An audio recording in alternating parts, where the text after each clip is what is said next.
Hello, एक बार फिर से आप सभी का श्री राम कोचिंग सेंटर में स्वागत है। आज हम पढ़ेंगे उत्तराखंड के इतिहास के अंतर्गत हम पढ़ेंगे गढ़वाल क्षेत्र को। हमने क्या कर लिया है, प्रागैतिहासिक काल पूरा कर लिया है, अधैतिहासिक काल पूरा कर लिया है। आज हम पढ़ेंगे किसको, गढ़वाल क्षेत्र के बारे में पढ़ेंगे। तो गढ़वाल क्षेत्र के बारे में मेन बातों को पढ़ेंगे। जो प्राचीन इतिहास रहा है गढ़वाल क्षेत्र का, उसके बारे में हम आज का क्या करेंगे, टॉपिक शुरू करेंगे। ठीक, तो हमारा क्या है, गढ़वाल क्षेत्र है। तो ध्यान रखना, प्राचीन काल में गढ़वाल क्षेत्र को, यहाँ आप बोल सकते हैं महाभारत तथा पुराणों में हम क्या कह सकते हैं, महाभारत तथा पुराणों में। आपका क्वेश्चन आता है कि महाभारत तथा पुराणों में गढ़वाल क्षेत्र को किस नाम से जाना जाता था। तो महाभारत तथा पुराणों में गढ़वाल क्षेत्र को आपको ध्यान रखना है बद्रिकाश्रम, बद्रीनाथ भगवान के नाम से बद्रिकाश्रम, तपोभूमि, स्वर्गभूमि तथा केदारखंड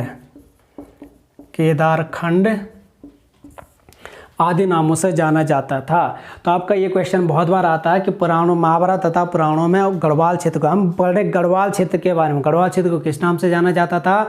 तो बद्रिकाश्रम, तपोभूमि, स्वर्गभूमि तथा केदारखंड। तो कभी कभी आपका क्या लेता ना, 1 2 3 ये ऑप्शन बोल देगा, चौथा बोलेगा उपयुक्त सारे सही। तो आपका क्या है, उपयुक्त सारे सही पर टिक मार देना, या आपका इनमें से कोई भी एक नाम आ जाएगा तो इसे पुराणों में इन तमाम सारे नामों से इसे क्या कहा जाता था, गढ़वाल को इन नामों से जाना जाता था।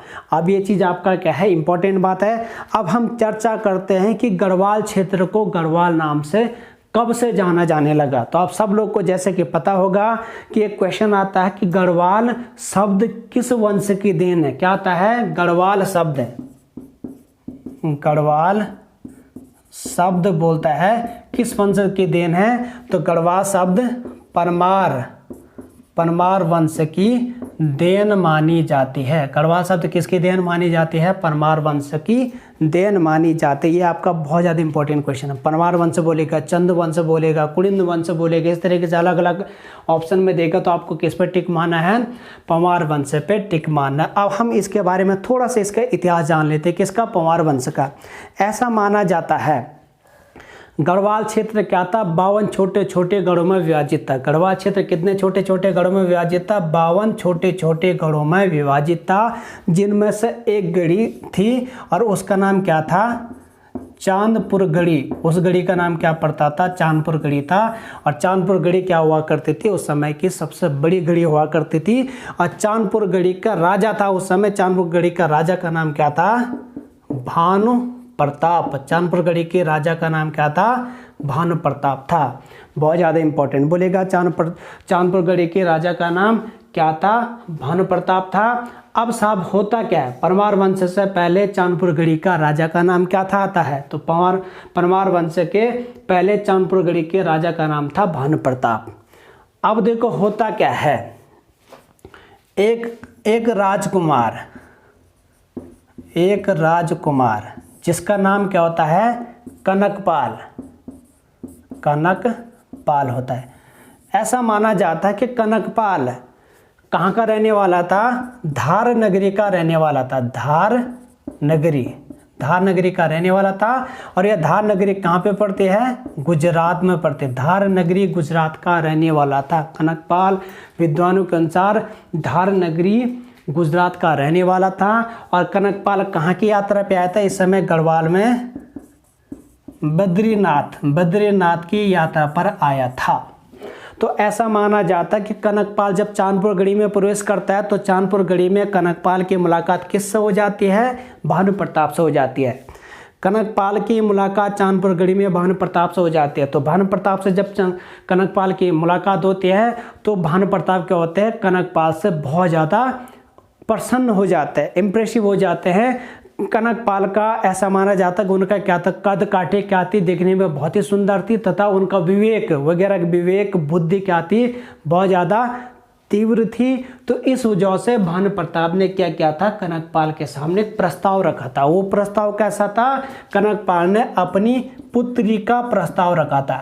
कनकपाल ने अपनी पुत्री का विवाह का प्रस्ताव रखा था किसके सामने, भानु प्रताप ने अपनी पुत्री का प्रस्ताव रखा था किसके सामने, कनकपाल के सामने। क्योंकि आपको एक चीज़ ये भी ध्यान रखना होगा कि कनकपाल का कोई भी पुत्र नहीं था,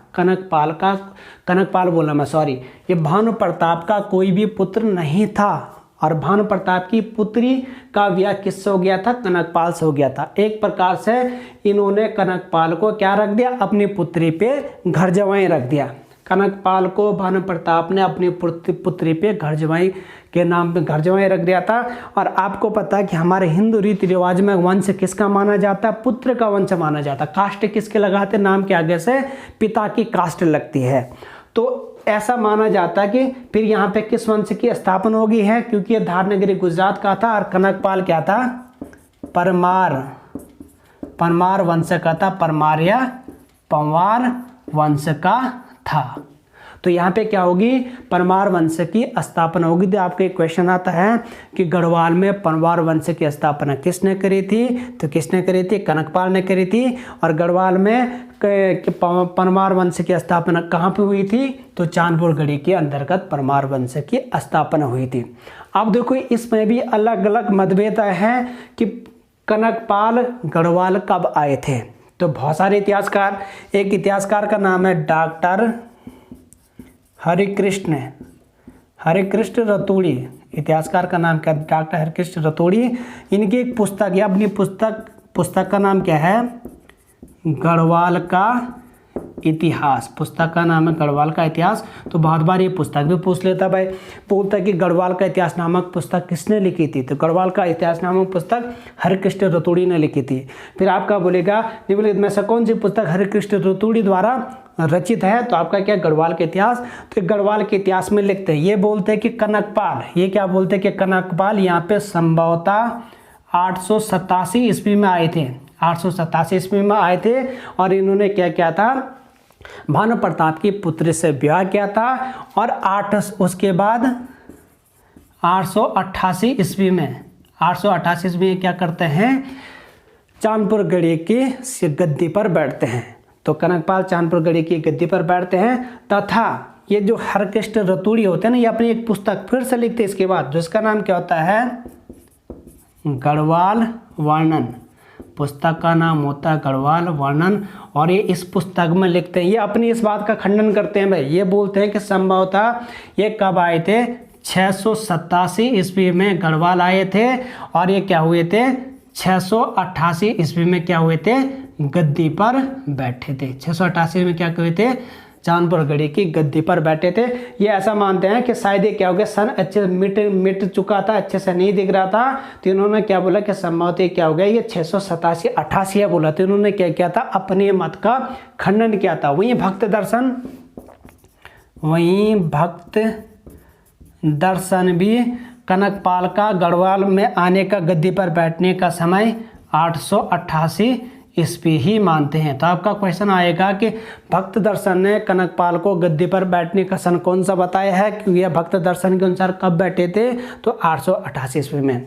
तथा चांदपुर गढ़ी का एक प्राचीन लेख भी मिलता है, चांदपुर गढ़ी का एक प्राचीन लेख मिलता है, जिसमें 688 ही गढ़वाल में कनकपाल का गद्दी पर बैठने का समय बताया जाता है। तथा अब अगर हम क्या करते हैं, अलग अलग इतिहासकारों की मत को जाने, तो ज़्यादातर इतिहास इस 687-88 वाले सन को क्या देते हैं, वैल्यू देते हैं। ये क्या बोलते हैं, 687-88 में कनकपाल गढ़वाल आए थे। तो अब इन दोनों बातों में क्या है, विद्वानों के अनुसार मतभेद है भाई।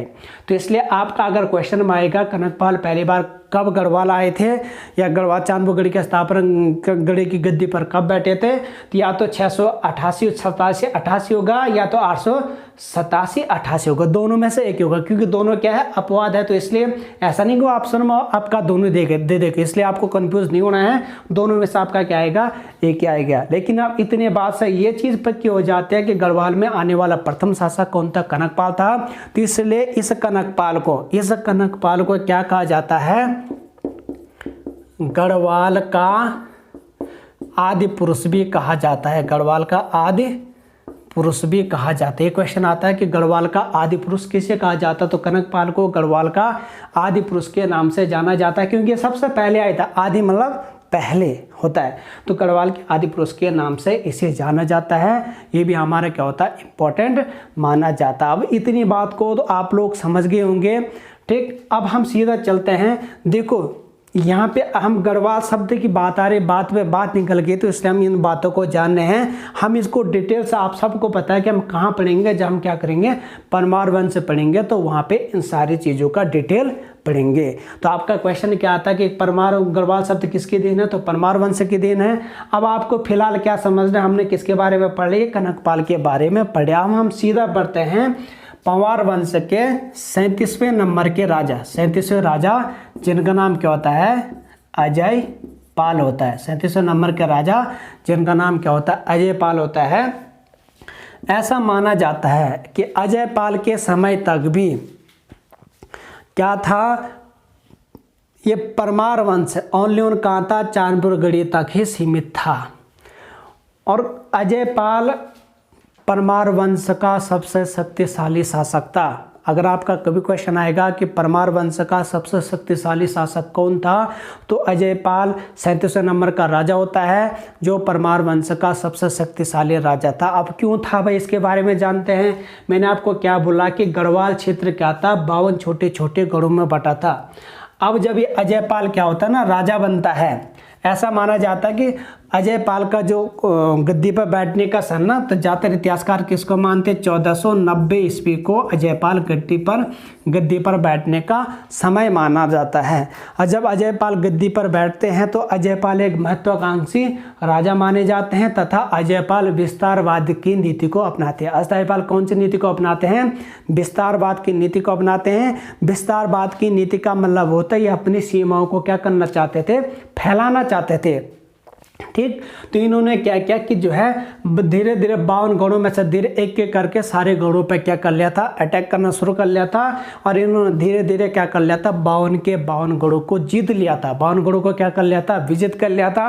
अब आप ये कहोगे कि उन्होंने 52 के 52 गढ़ों पर आक्रमण किया था, तो ऐसा नहीं था, क्योंकि उन्होंने क्या किया था, ये गढ़ों को 1 बाय 1 करके जीतते जा रहे थे। तो जो छोटे छोटे बहुत सारे गढ़ थे, तो उन गढ़ों ने क्या कर लिया था, खुद ही इनकी अधीनता को स्वीकार कर लिया था। तो इस वजह से इन्होंने क्या कर लिया था, 52 के 52 गढ़ों को विजित करके गढ़वाल के पूरे क्षेत्र पर क्या कर लिया, परमार वंश की स्थापना करी थी। तो गढ़वाल के पूरे क्षेत्र पर किसने स्थापना करी थी, तो अजय पाल ने करी थी। तो इसलिए अजय पाल को गढ़वाल परमार वंश का वास्तविक शासक भी बोला जाता है। इससे पहले के तमाम जितने 36 शासक थे वो कहाँ तक सीमित थे, ओनली उन चांदपुर गढ़ी तक सीमित थे। लेकिन ये कहाँ गया, पूरे गढ़वाल क्षेत्र को इसने विजित कर लिया था। तो इसलिए गढ़वाल का वास्तविक शासक हम किसे कह सकते हैं, अजय पाल को गढ़वाल का वास्तविक शासक कहा जा सकता है। अब इन्होंने क्या किया था, इन्होंने भाई 52 गढ़ों को अटैक करके 52 गढ़ों को जीता। लेकिन इससे एक बेनिफिट हुआ, किसको, गढ़वाल को बेनिफिट हुआ। गढ़वाल को बेनिफिट कैसा हुआ, चाहे इन्होंने आक्रमण करके जीता, जैसे भी जीता, लेकिन इन्होंने 52 के 52 गढ़ों को एक कर लिया, मतलब पूरे गढ़वाल का एकीकरण कर लिया एक प्रकार से। तो 52 गढ़ों का एकीकरण करके यहाँ पे एक छत्र राज किया, 52 गढ़ों का एकीकरण करके यहाँ पे एक छत्र राज किया। तो आपका क्वेश्चन आता है कि गढ़वाल क्षेत्र में वह परमार वंश का कौन सा शासक था जिसने गढ़वाल क्षेत्र को एक सूत्र में बांधा था। तो गढ़वाल क्षेत्र को एक सूत्र में बांधने वाला राजा कौन था, अजय पाल। ये क्वेश्चन बहुत इंपॉर्टेंट है, बार बार पूछा जाता है। तथा बोलेगा गढ़वाल क्षेत्र में पहली बार वह परमार वंश का कौन सा राजा था जिसने एक छत्र राज किया था। जिसने क्या किया था, एक छत्र राज किया था। तो एक छत्र राज करने वाला भी कौन था, ये अजय पाल ही था। इसलिए अजय पाल क्या है, बहुत ज़्यादा इंपॉर्टेंट माना जाता है। तो चाहे एक छत्र राज बोलेगा या बोलेगा एकीकरण किसने किया था, एक सूत्र में किसने बांधा था, अजय पाल ने बांधा था। तो इसने क्या किया था, अपना क्षेत्र का विस्तारवाद की नीति को अपना करके पूरे गढ़वाल पर अपना अधिकार कर लिया था। आई होप आप इतनी सारी बातों को समझ गए होंगे।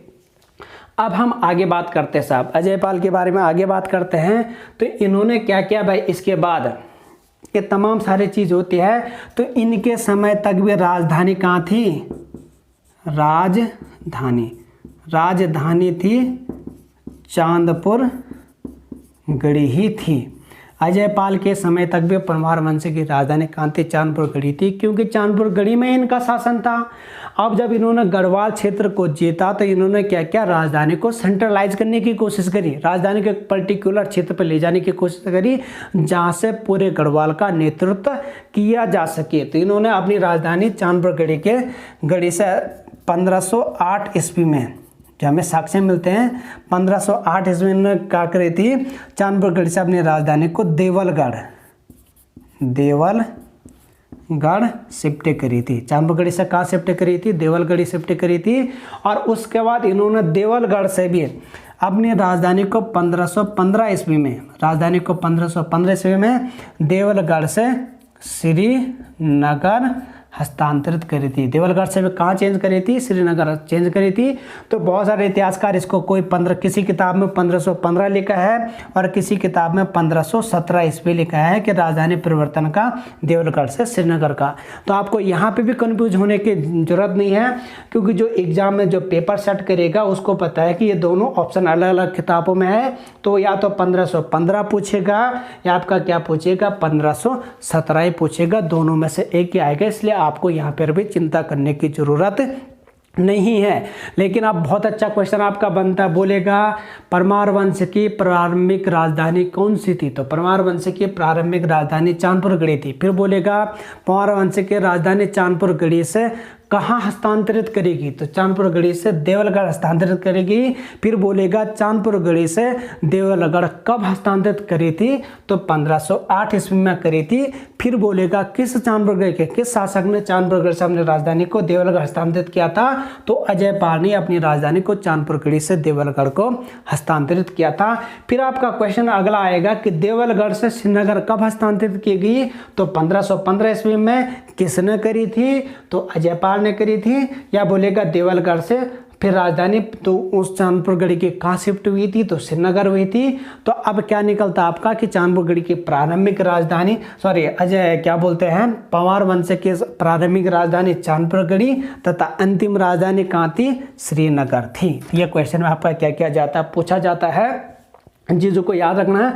और कभी कभी ये राजधानी का क्रम भी पूछता है, चांदपुरगढ़, देवलगढ़, फिर देवलगढ़ से श्रीनगर। ये देवलगढ़ कहाँ पे पड़ता है? श्रीनगर के पास में ही पड़ता है। रुद्रप्रयाग और श्रीनगर के बीच में आपका क्या पड़ता है? देवलगढ़ पड़ता है। तो इनसे आपका क्वेश्चन बनता है, इसलिए मेरे को ये चीज़ बताना जरूरी लगा, तो मैंने क्या किया, ये चीज़ आपको बता दी। तो गढ़वाल शब्द क्या हुआ? तो आपका अब देखो इसने क्या किया था? 52 के 52 गढ़ों को जीत करके अब ये अजयपाल क्या कहलाने लगा? ये अब गढ़वाला कहलाने लगा। गढ़वाला, गढ़ों का वो गढ़वाला बोले तो टोटल गढ़ को जीतेंगे। गढ़वाला मतलब गढ़ों का अधिकारी, गढ़वाला गढ़वाली शब्द है ना, तो सारे 52 गढ़ों के अधिकारी हो गया। तो इसने क्या किया? गढ़वाला कहलाने लगा। तथा यहाँ का नाम चांदपुरगढ़ से क्या हो गया? गढ़वाल हो गया। चांदपुरगढ़ से परिवर्तन नाम चेंज होकर के क्या हो गया था? यहाँ का नाम गढ़वाल या गढ़वार यहाँ का नाम हो गया था। तो इसलिए हम ये कह सकते हैं कि गढ़वाल शब्द किसकी देन है? तो परमार की देन है। या पर्टिकुलर बोलेगा किस शासक की देन है? तो किस शासक की देन है? अजयपाल की देन है। तो ऐसा माना जा अजयपाल को। इसे आपको फिर ध्यान रखना, क्वेश्चन इंपॉर्टेंट है। जिस तरीके से कनकपाल को आदि पुरुष माना जाता है और जिस तरीके से कनकपाल को क्या माना जाता है? पंवार वंश का संस्थापक माना जाता है, उसी प्रकार से अजयपाल को पंवार वंश का वास्तविक संस्थापक माना जाता है, क्योंकि इन्होंने पूरे गढ़वाल में अपने राज्य को फैलाया था। तो ये भी आपका क्या बनते हैं? इंपॉर्टेंट है। और चूंकि अजयपाल ने 52 गढ़ों को क्या किया था? आक्रमण करके विजित किया था, इसलिए अजयपाल को एक चीज ध्यान रखना, इसे गढ़वाल का अशोक भी कहा जाता है। अजयपाल को गढ़वाल का अशोक भी कहा जाता है। इसके पीछे भी थ्योरी है। थ्योरी क्या है? ऐसा माना जाता है इन्होंने जो अशोक के तर्ज पर, जिस तरीके से कलिंग विजय के बाद अशोक का हृदय परिवर्तित हो जाता है ना, जब वो मारकाट होती है, लाखों की संख्या में शवों के ढेर पड़े रहते हैं, तो उससे क्या होता है?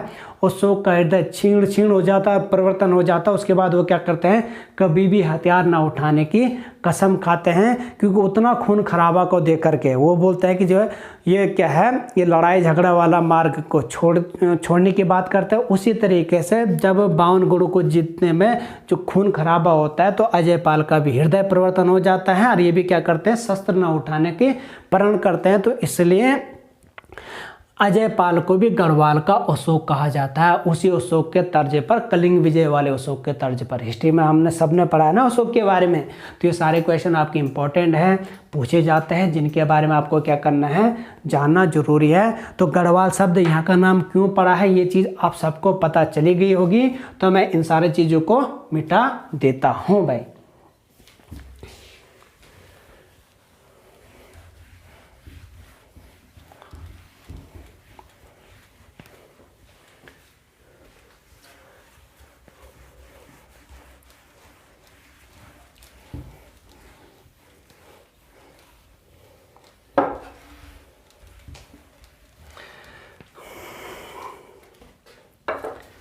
अब साथ ही साथ हम आगे बात करते हैं फिर से। अब आपको क्या करना है, एक दो चीज़ें ध्यान में रखना है। अगर हम ऋग्वेद में पढ़े तो ऋग्वेद के अनुसार, एक वेद हमारा प्रथम वेद है ना ऋग्वेद, ऋग्वेद के अनुसार ऐसा माना जाता है कि ऋग्वेद के अनुसार गढ़वाल क्षेत्र पर असुर राजा, ऋग्वेद के प्राचीन काल में, ऋग्वेद बहुत सबसे प्राचीन वेद होता है ना ऋग्वेद, तो ऋग्वेद के अनुसार ऐसा माना जाता है कि गढ़वाल से, ऋग्वेद के अनुसार गढ़वाल क्षेत्र पर एक असुर राजा था। क्या था, असुर राजा, मतलब राक्षस राजा था, जिसका नाम क्या था, संबरसुर था। असुर राजा का नाम क्या था, संबरसुर था। तो ऐसा माना जाता है कि ऋग्वेद के काल में यहाँ पे किसका था, असुर राजा संबर का राज था, तथा संबर का राज्य क्या था, 100 छोटे बड़े गढ़ों में विभाजित था। कितने गढ़ों में विभाजित था, 100 गढ़ों में विभाजित था। तो आपका पूछेगा, इंपॉर्टेंट क्वेश्चन है, बोलेगा ऋग्वेद के अनुसार गढ़वाल क्षेत्र पर किस असुर राजा का राज था। तो गढ़वाल क्षेत्र पर किस असुर राजा का राज था, तो राजा संबर का यहाँ पे राज्य था। और असुर राजा संबर का राज्य कितने गढ़ों में विभाजित था, तो असुर राजा संबर का राज्य आपका 100 छोटे बड़े गढ़ों में विभाजित था। तो आपका ये भी इंपॉर्टेंट है। उसके बाद क्या होता है कि इस संबर के राज्य, असुर राजा होता है, इसके संबर के राज्य पर क्या करता है, इंद्र आक्रमण कर लेता है।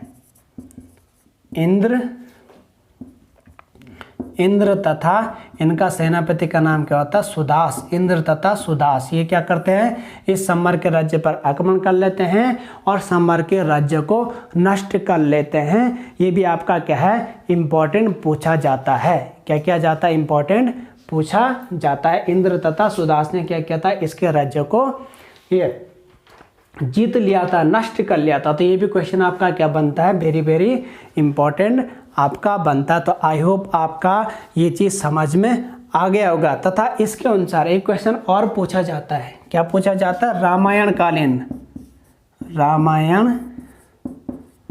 मतलब रामायण कालीन बोले तो भगवान राम के काल में इस गढ़वाल क्षेत्र पर एक असुर राजा दूसरा है, उसका भी राज्य था, जिसका नाम क्या था, असुर राजा बाणासुर। असुर राजा बाणासुर का राज्य था। और असुर बाणासुर के, इस बाणासुर की राजधानी का नाम था ज्योतिषपुर था। बाणासुर की राजधानी का नाम क्या था, ज्योतिषपुर था। और ज्योतिषपुर को वर्तमान में क्या कहते हैं, आज जोशी मठ के नाम से जाना जाता है। तो ये भी इंपॉर्टेंट पूछा जाएगा। ऋग्वेद के अनुसार यहाँ पे किस गढ़वाल क्षेत्र पे किस असुर राजा का अधिकार था, तो राजा संबर का। या बोलेगा राजा संबर का राज्य कितने गढ़ों में विभाजित था, तो 100 छोटे बड़े गढ़ों में विभाजित था। फिर आपका बोलेगा इसका राज्य को किसने नष्ट किया था, तो इंद्र तथा सुदास ने क्या किया था, इसके राज्य को नष्ट किया था। ये क्वेश्चन भी आपका पूछा जाता है भाई। फिर बोलेगा रामायण काल में गढ़वाल क्षेत्र पर किस असुर राजा का आधिपत्य था, तो रामायण काल में गढ़वाल क्षेत्र पर किसका, बाणासुर का अधिकार था। फिर पूछेगा बाणासुर की राजधानी का नाम क्या था, तो बाणासुर की राजधानी का नाम क्या था आपका, ज्योतिषपुर था। और ज्योतिषपुर किसे कहा जाता है, वर्तमान के जोशीमठ को क्या कहा जाता है, ज्योतिषपुर कहा जाता है। तो मेरे हिसाब से आप लोग के इतनी सारी बातें समझ में आ गई होगी। अब आगे बढ़ते हैं भाई। अगर हम बात करें इसी ऋग्वेद की बात करें जो हमारे क्या मिलता है, इतिहास में मिलता है, तो इसी ऋग्वेद में, इसी ऋग्वेद में ऐसा माना जाता है कि जब पृथ्वी पर प्रलय आया था, क्या हुआ था, जब पृथ्वी पर प्रलय आया था, ऋग्वेद के अनुसार जब पृथ्वी पर प्रलय आया था तो उस समय प्रलय के दौरान सप्त ऋषियों ने अपने प्राणों की रक्षा, इसी गढ़वाल क्षेत्र के ग्राम है, उसका नाम क्या है, प्राणाग्राम में क्या करा था, अपने प्राणों की रक्षा करी थी। ये क्वेश्चन बहुत इंपॉर्टेंट है आपका। आता है कि जब प्रलय आया था तो प्रलय के दौरान बोलेगा सप्त ऋषियों ने गढ़वाल क्षेत्र के किस गांव में अपने प्राणों की रक्षा करी थी, तो गढ़वाल क्षेत्र के प्राणा गांव में इन्होंने क्या करी थी, अपने प्राणों की रक्षा करी थी। तो आपको ये भी क्या करना है, और ये प्राणा गांव आपका ऐसा माना जाता है, प्राणा गांव चमोली के अंतर्गत बद्रीनाथ वाले क्षेत्र में माना जाता है। और जब ये सप्त ऋषियों क्या कहते हैं, ये सप्त ऋषियों ने अपने प्राणों की रक्षा करी थी, तो फिर से सृष्टि का जो है फिर से संचालन इन्हीं के द्वारा हुआ था। दोबारा सृष्टि की रचना किनके द्वारा की गई थी, इन्हीं सप्त ऋषियों के द्वारा फिर से सृष्टि को चलाया गया था। तो आपका ये क्वेश्चन में क्या बनता है, वेरी वेरी इंपॉर्टेंट बनता है। तथा इसी गढ़वाल क्षेत्र में हम अगर बात करें तो ब्रह्मा के पुत्र, इसी गढ़वाल क्षेत्र में ब्रह्मा के पुत्रों का नाम क्या क्या मिलता है आपके इतिहास में, इनका नाम मिलता है दक्ष, मरीचि,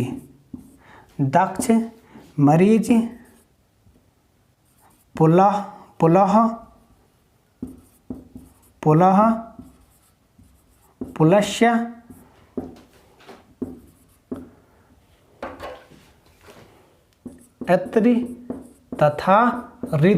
अत्रि तथा ऋतु। ब्रह्मा के पुत्रों का नाम क्या था, दक्ष, मरीचि, पुलस्त्य, अत्रि तथा ऋतु। क्या था, इनका भी निवास स्थान, इन सब का निवास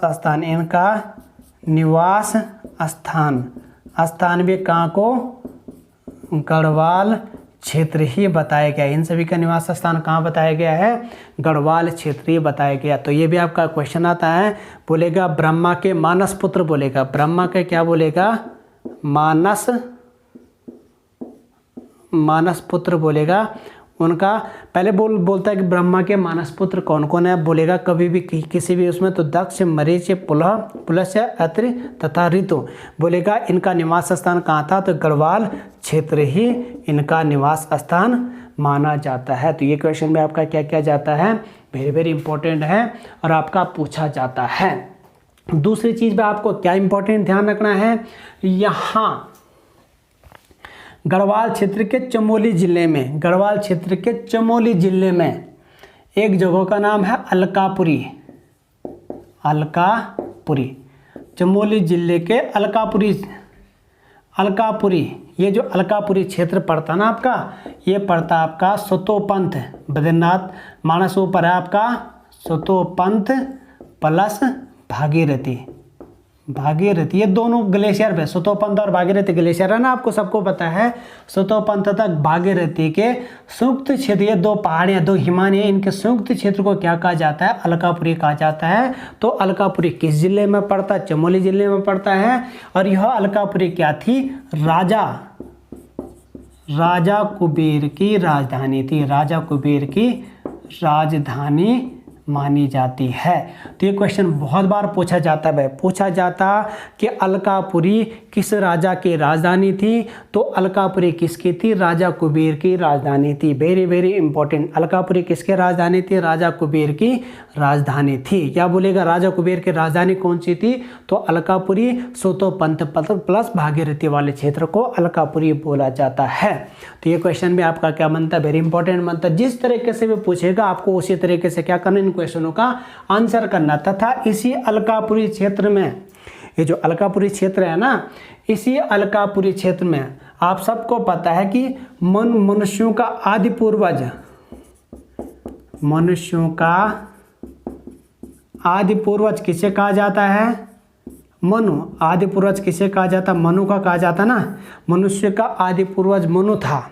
सबसे प्रथम जो इंसान बना था वो कौन सा था, मनु था। तो मनु का निवास स्थान भी अलकापुरी ही बताया गया। तो पूछेगा, अगर आपका कभी क्वेश्चन आएगा कि मनुष्य के आदि पूर्वज मनु का निवास स्थान कौन सा था, तो मनु का निवास स्थान आपका कौन सा था, अलकापुरी क्षेत्र मनु का निवास स्थान था। तो आपका इस तरीके से क्वेश्चन आएगा, तो आपको इस तरीके से इस आंसर का जवाब देना है।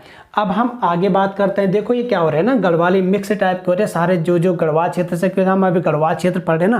देखो गढ़वाल क्षेत्र पढ़ेंगे मोटा मोटा, इसके बाद हम क्या करेंगे, पर्टिकुलर जब इतिहास के अंतर्गत जाएंगे ना, जब हम वंश के बारे में पढ़ेंगे, वंशावलियों के बारे में पढ़ेंगे, तो हम क्या करें, पर्टिकुलर तरीके से आगे बढ़ेंगे।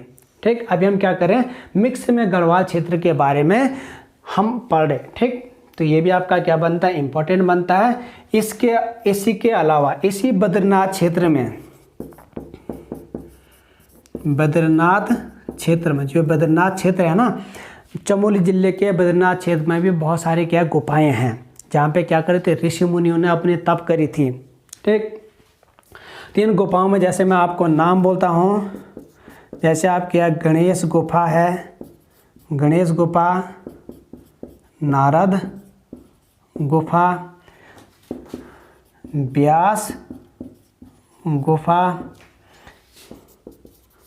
स्कंद गुफा, ये सारे क्वेश्चन पूछे जाते हैं। कौन सी गुफा कहाँ बोलते हैं, स्कंद गुफा, क्या बोलो, गणेश गुफा, नारद गुफा, व्यास गुफा, स्कंद गुफा, और एक गुफा और होती है आपका जैसे गणेश गुफा, नारद गुफा, व्यास गुफा, स्कंद गुफा, और एक गुफा आपकी और होती है, अभी मेरे को ध्यान नहीं आ रहा है। और आपका क्या है, जैसे भीम पुल, गणेश गुफा, नारद गुफा, व्यास गुफा, स्कंद गुफा, आपका क्या है, भीम पुल, सरस्वती नदी, और एक गुफा के स्कंद गुफा तथा मुचुकुंद गुफा, मुचकुंद गुफा। ये सारे गुफा कहाँ, चमोली जिले के बद्रीनाथ क्षेत्र में ही पड़ती है भाई। मैंने क्या बोला, चाहे बोलेगा गणेश गुफा किस जिले में पड़ती है, चमोली जिले, नारद गुफा, व्यास गुफा, स्कंद गुफा, भीम पुल, सरस्वती नदी, मुचकुंद गुफा, ये सारी आपके क्या है, बद्रीनाथ क्षेत्र में पड़ते हैं।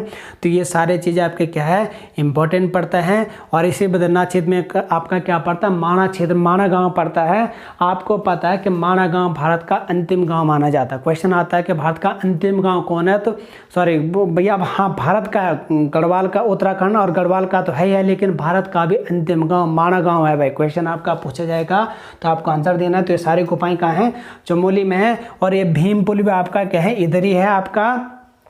और ये भीम पुल के नीचे से सरस्वती नदी बहती है। भीम पुल आपको पता है ना कि सरस्वती नदी के ऊपर से क्या हुआ है, भीम ने शिला रखी है। ऐसा माना जाता है कि जनश्रुति अलग अलग है ना, तो जनश्रुति के अनुसार बहुत लोग बोलते हैं कि जब भीम ने सरस्वती नदी से, जब क्या अगर पांडव स्वर्ग की ओर जा रहे थे ना, तो जब भीम ने क्या मांगी थी, सरस्वती नदी से आगे बढ़ने की अनुमति मांगी थी, तो सरस्वती नदी ने क्या कर लिया था, भीम की बातों को अनसुना कर लिया था। तो ऐसा माना जाता है कि फिर भीम ने क्या किया था, सरस्वती नदी के ऊपर से बड़ी शिला को उठा करके वो रख दिया था। तो इसलिए तब से उसे भीम पुल बोला गया। तो शिला का पुल है, पत्थर का पुल है, तो इसलिए उसे भीमशिला बोला गया है। और ऐसा माना जाता है कि उन्होंने अपनी गदा के प्रहार से सरस्वती नदी को पाताल लोक में तब से प्रहार की तो नदी कहाँ पहुँच गई थी, पाताल में चले गई, क्योंकि सरस्वती नदी आपको पता है कि भीम पुल से थोड़ा आगे जाते सरस्वती नदी का पता नहीं चलता। ये तो किस में मिलते हैं, अलकनंदा में मिलते हैं ना, लेकिन कहाँ पे इसका संगम बनते ये किसी को भी पता नहीं है।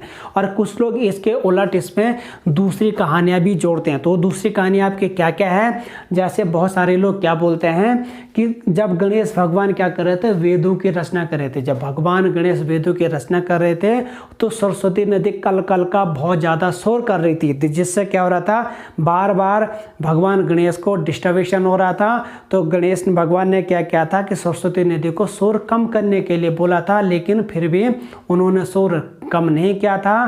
तो ऐसा माना जाता है कि भगवान गणेश ने क्या किया था, इस नदी को श्राप दिया था। तो ये नदी श्रापित होने के कारण क्या हो गई थी, पाताल लोक में समा गई थी। तो इसलिए आपका ये क्वेश्चन भी, ये भीम पुल और सरस्वती नदी वाला कनेक्शन भी मैंने क्या कर लिया, आपको बता दिया है, जो कि क्या किया जाता है क्वेश्चन पेपर के अंतर्गत ये सारी बातें भी पूछी जाती हैं। तो आई होप मेरे हिसाब से आप इन तमाम सारी बातों को क्या कर रहे होंगे, समझ रहे होंगे। तो मैं ठीक, अब आगे बात करते हैं भाई, इसको मिटाते हैं।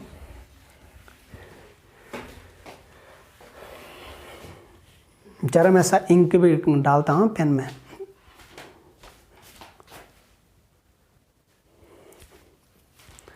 आई होप आप लोग यहाँ पे तक समझ गए होंगे। अब हम बात करते हैं, देखो इसी गढ़वाल क्षेत्र में, प्राचीन काल में इसी गढ़वाल क्षेत्र में यहाँ पे शिक्षा के दो बड़े केंद्र थे। प्राचीन काल में यहाँ पे क्या थे, शिक्षा के दो बड़े केंद्र थे। जैसे आज के बड़ी बड़ी यूनिवर्सिटियाँ हैं ना, उस समय भी शिक्षा के दो बड़े आश्रम थे, शिक्षा केंद्र, जिनका नाम क्या था, आप सबको पता होगा, कण्वाश्रम, कण्वाश्रम, तथा दूसरा का नाम क्या था, बद्रिकाश्रम। ये दो बड़े हब थे भाई। कण्वाश्रम, आपका कण्वाश्रम पड़ता है कोटद्वार में, कहाँ पे पड़ता है, कोट द्वार में पड़ता है। तथा बद्रिकाश्रम ये कहाँ पे पड़ता है, बद्रीनाथ में पड़ता है, बद्रीनाथ में बद्रिकाश्रम। बद्रीनाथ जोशीमठ क्षेत्र में क्या पड़ता है आपका, बद्रिकाश्रम पड़ता है। बद्रिकाश्रम चमोली जिले में पड़ गया, कण्वाश्रम आपका कहाँ पड़ गया, पौड़ी गढ़वाल में पड़ गया भाई। अब आपको ये चीज़ ध्यान रखना है, पूछा जाता है कि कण्वाश्रम, कण्वाश्रम बोला जाता है कि किस नदी के तट पर स्थित है, किस नदी के किनारे स्थित है। तो कण्वाश्रम आप सबको पता है मालिनी, मालिनी नदी के तट पर स्थित है। कण्वाश्रम कहाँ पे स्थित है, मालिनी नदी के तट पर स्थित है। और यह आश्रम आज वर्तमान जगह पे, ये जो मालिनी नदी का जो जगह है ना, जहाँ पे कण्वाश्रम है ना, उसे वर्तमान में आज चौका घाट, चौका घाट के नाम से जाना जाता है। चौकी घाट या चौका घाट जो भी बोलो, उसे आज वर्तमान में चौका घाट के नाम से जाना जाता है। अब कण्वाश्रम से संबंधित आपने बहुत सारी कहानियाँ भी सुनी होगी। ऐसा माना जाता है कि महाकवि कालिदास ने अपने ग्रंथ का नाम क्या था, इनके ग्रंथ का नाम अभिज्ञान शाकुंतलम। अभिज्ञान शाकुंतलम की रचना कहाँ पे करी थी, इसी कण्वाश्रम में करी थी। इसी कण्वाश्रम में इन्होंने क्या करी थी, अभिज्ञान शाकुंतलम की रचना करी थी भाई। पूछा जाता है, ये भी इम्पोर्टेंट बनता है। तो महाकवि अभिज्ञान शाकुंतलम किसकी रचना हुई, तो महाकवि कालिदास हुई थी। तो इन्होंने अपनी शिक्षा दीक्षा भी इसी आश्रम से पूरी करी थी, और यहाँ पे अभिज्ञान शाकुंतलम नामक ग्रंथ भी लिखा था। तथा यही कण्वाश्रम आप सबको पता है, यह कण्वाश्रम दुष्यंत तथा शाकुंतला के प्रेम प्रसंग के लिए भी जाना जाता। दुष्यंत तथा शाकुंतला के प्रेम प्रसंग के लिए भी जाना जाता है। यहाँ से इनके प्रेम प्रसंग की शुरुआत हुई थी, और उनके विवाह के बाद जो इनसे पुत्र प्राप्त हुआ था, उसका नाम क्या था, चक्रवर्ती सम्राट भरत था। इनसे जो प्राप्त पुत्र हुआ उसका नाम क्या था, चक्रवर्ती सम्राट, उसका नाम क्या था, भरत था। और ऐसा माना जाता, आप सबको पता है कि इसी भरत के नाम से हमारे देश का नाम क्या पड़ा था, भारत पड़ा था। अब आपको क्या ध्यान रखना है, कभी आपका क्वेश्चन आएगा कि हमारे देश का नाम भारत किसके नाम से पड़ा था, तो चक्रवर्ती सम्राट भरत के नाम पे पड़ा था। तो ये भरत कौन सा है, दुष्यंत पुत्र है। ये आपको पता ना, एक दशरथ पुत्र भरत होते हैं ना, अरे क्या है, दुष्यंत पुत्र भरत है। तो दशरथ पुत्र भरत के नाम से हमारे देश का नाम भारत नहीं पड़ा, बल्कि किसके नाम से हमारे देश का नाम भारत पड़ा है, दुष्यंत तथा शकुंतला से जन्मे पुत्र से हमारे देश का नाम क्या पड़ता है, भारत पड़ता है। तो ये सारी चीज़ें आपकी बहुत ज़्यादा इंपॉर्टेंट है। तो आपका ये मालिनी नदी बोलेगा, इसके किनारे कण्वाश्रम में स्थित है, ये चाहे किसी भी तरीके से क्वेश्चन बोलेगा, तो इन तमाम तरीकों को आपको क्या करना है, नोट करना है, जो कि आपके एग्जाम के अंतर्गत पूछे जाते हैं। तो इस वीडियो में इतनी बात करते हैं और दूसरे पार्ट में हम क्या करते हैं, गढ़वाल क्षेत्र को ख़त्म करने की कोशिश करते हैं। तो क्या है, तब तक के लिए थैंक यू, अपना ध्यान रखो।